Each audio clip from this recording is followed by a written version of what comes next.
हरे कृष्ण। आज का सद्विचार चैतन्य चंद्रामृत में श्लोक संख्या 28-88। इसमें कहा गया, यथा यथा गौर पदार विंदे विंदेत भक्तिम कृतपुण्य राशि तथा तथोत्स अर्पित हृदय अकस्मादः राधा पादाम्बोज सुधा अम्बुराशि। बहुत सुंदर इसका भाव है। इसमें कहा गया है कि अनंत जन्मों के बाद भटकने के उपरांत कोई कोई भाग्यवान जीव भगवान श्री चैतन्य महाप्रभु की कृपा का पात्र बन सकता है, उनके चरणों का दास बनता है और भगवान गौरहरि गौरांग महाप्रभु के चरणों की सेवा करने से व्यक्ति श्रीमती राधा रानी के चरण कमलों में जो सुधाम्बु राशि कहा गया, जो सुंदर चरण कमल है राधा रानी के, उनसे निसृत अमृत के मकरंद का पान कर पाएगा। अर्थात वह ब्रज की अधिष्ठात्री देवी स्वामिनी श्रीमती राधा रानी के चरणों की कृपा वही प्राप्त कर पाएगा जिसे अनंत जन्मों के भटकने के बाद जिसके भाग्य का उदय हुआ है। जगत के अधिष्ठात्र, जगत के मालिक, जगत नियंता, जगत आधार, जगत चक्षु, कई नाम से पुकारा गया उन श्री हरि को, कृष्ण को, और उन्हीं नामों में से एक नाम है जगत मोहन। मोहन से तात्पर्य जो मोह लेते हैं, विस्मय में डाल देते हैं संपूर्ण जगत को अपनी त्रिगुणमयी माया के द्वारा। बड़ी दुस्तर भगवान की माया, वह माया जो संपूर्ण जगत को भ्रमित किए हुए है। भगवान उसके एकमात्र स्वामी हैं और उसी माया के बल से वह जगदीश्वर भगवान कृष्ण जगत मोहन कहलाते हैं, अर्थात जगत को मोहित करते हैं।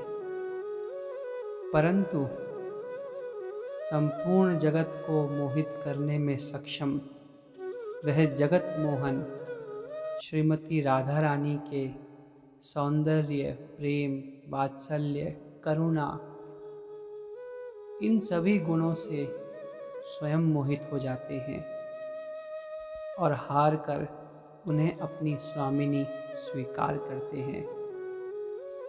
इसीलिए श्रीमती राधा रानी को जगत मोहन विमोहिनी कहा गया, यानी जगत को मोहित करने वाले को भी मोहित कर दे, अपने वश में कर ले, वह राधा रानी है। और ऐसी राधा रानी के चरणों का दास कोई कोई भाग्यशाली जीव बनता है, कोई कोई उनके नाम का आश्रय ले पाता है। ये दो शब्द जो है रा और धा, ये कोई साधारण शब्द नहीं है। ब्रह्मवैवर्त पुराण कहती है, भगवान माधव ज्यों ही रा अक्षर सुनते हैं, वे हृदय से हर्ष से प्रफुल्लित हो उठते हैं और धा अक्षर सुनते ही वे आतुरता पूर्वक अपने को रोक नहीं पाते उस व्यक्ति को अपना सर्वस्व देने के लिए जिसने ये रा और धा दो शब्द उच्चारित कर लिया।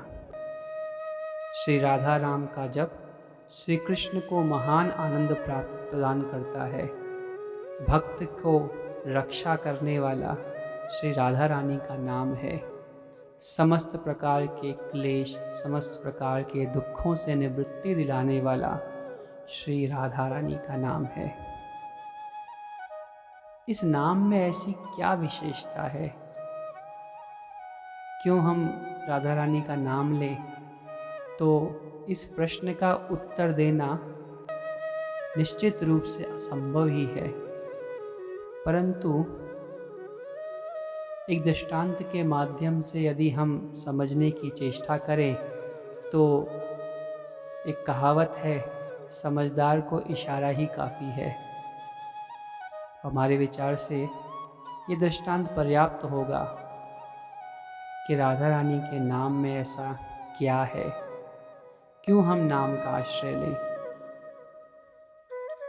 एक सेठ जी के पास बहुत धन इकट्ठा था और वह सेठ प्रसिद्ध थे अपने पूरे नगर में, क्योंकि वो नगर सेठ थे। नगर सेठ वह होता है जिसके पास सबसे अधिक धन हो उस नगर में। तो जहाँ गुड़ हो वहाँ मक्खियाँ तो आती ही हैं। चोरों की निगाह लगी रहती है कि कब ये सेठ जी अकेले हो, हम मौका पार कर अपना दाव लगाएं और चोरी करें। और एक दिन उन्हें मौका मिल ही गया। सेठ जी के घर के सभी संबंधी, पत्नी, बच्चे सब छोड़कर उन्हें कहीं चले गए किसी कार्य में बाहर। सेठ अकेले रह गए। अकेले थे, चोरों ने सोचा आज मौका है, सेठ अकेले रहेंगे, गहरी नींद में सो जाएंगे, दाव लगाएंगे, चोरी करेंगे। अगर जाग भी गए तो क्या हुआ, अकेले हैं, ना कोई रक्षक, ना कोई नौकर, ना कोई पत्नी, ना बच्चे, कोई संबंधी नहीं। अकेले क्या कर लेंगे, पकड़ लेंगे, बांध देंगे। ऐसा विचार करके चोर आ गए। सेठ जी तो सतर्क थे, धन था उनके पास। उन्हें आवाज़ सुनाई दी किसी के दीवार कूदने की, समझ गए चोर हैं। चालाक भी थे सेठ जी। सोचा अकेले तो मैं कुछ कर नहीं पाऊंगा, पर धन की रक्षा करनी है। युक्ति समझ में आई और जोर जोर से उठकर बोलने लगे, अरे सुनील, अरे मोहन, अरे सोनू, अरे भैया कहाँ हो, जल्दी आओ, जल्दी आओ, ये आवाज़ सी क्या आ रही है। जल्दी जल्दी तेजी में 10-12 नाम ले लिए सेठ जी ने। चोरों ने सुना सेठ जी तो बुला रहे हैं किसी को। चोरों को लगा कि लगता है हमसे गलती हो गई, अंदर तो बहुत सारे सेवक हैं, सेठ जी बुला रहे हैं। तो भलाई इसी में जानी चोरों ने कि वापस लौट लिया जाए, और वो भाग गए।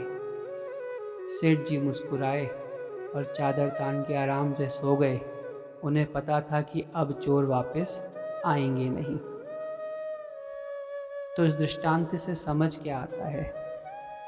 इस दृष्टांत से समझने योग्य बात यह है कि जब नकली नाम लेने से असली चोर भाग गए, नाम तो नकली लिए थे, ना तो वहाँ कोई मोहन, ना कोई सोनू, ना कोई सुनील था, सब कल्पित नाम थे और चोर असली थे। तो नकली नाम लेने से जब असली चोर भाग गए, तो यदि हम असली नाम लेंगे तो हमारे नकली चोर भी भाग जाएंगे। असली नाम है राधा रानी का और नकली चोर है ये काम, क्रोध, लोभ, मद, मात्सर, भय। ये नकली है, वास्तविक नहीं है, और नकली होकर हमें डराते हैं। राधा रानी का नाम असली है। जो उनके नाम का आश्रय लेगा तो ये चोर जो नकली है ये आएंगे ही नहीं। और जैसे वो सेठ आराम से सो गए, ऐसे ही जीव भी राधा रानी के आश्रय के नीचे सुख से रहता है, आराम से रहता है। ब्रज में संत गाते हैं, काहू केवल भजन है और काहू के आचार, और दास भरोसो श्री कुंवरी के सोवत पैर पसार। राधा रानी का भक्त श्री राधा रानी की कृपा से पैर पसार कर सोता है, निश्चिंत होता है, क्योंकि उसे पता है कि वह जिसका चिंतन कर रहा है वह स्वामिनी को उसकी चिंता है। अतः निश्चिंत होकर राधा रानी का नाम लें और उनकी कृपा के आश्रय में रहकर निश्चिंत हो जाएं, आनंद से रहिए। कल्याणार्थ सदा जपें हरे कृष्ण कृष्ण कृष्ण हरे हरे, हरे राम राम राम हरे हरे।